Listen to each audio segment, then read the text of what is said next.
আসসালামু আলাইকুম, নমস্কার বন্ধুরা। আশা করছি আপনারা ভালো আছেন, সুস্থ আছেন। আমি আর একটা অন্য ভিডিও নিয়ে চলে এসেছি। দেখতেই পাচ্ছেন তো, এখন কাঁঠালের সিজন। কাঁঠাল খাওয়ালো, কাঁঠালের বীজ খাওয়ানো তো এখনও হয়।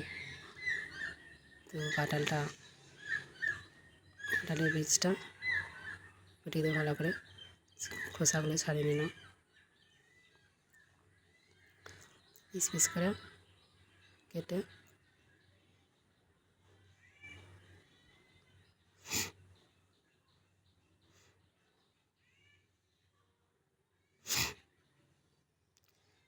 কাঁঠাল বীজ, পেঁয়াজ আর টমেটো, বেশি কিছু লাগে না।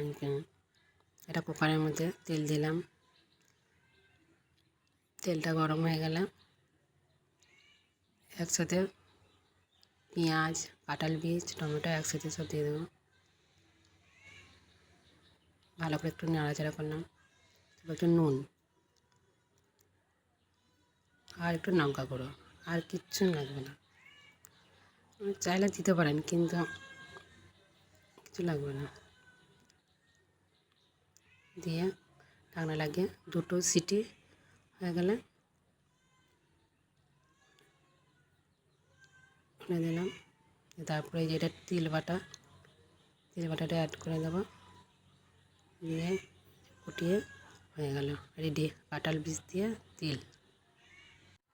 কাঁঠাল বীজ দিয়ে তিল বাটা, আপনারা চাইলে পোস্ত বাটাও দিতে পারেন। খেয়ে দেখবেন, খুবই টেস্টি, খুবই ভালো লাগবে।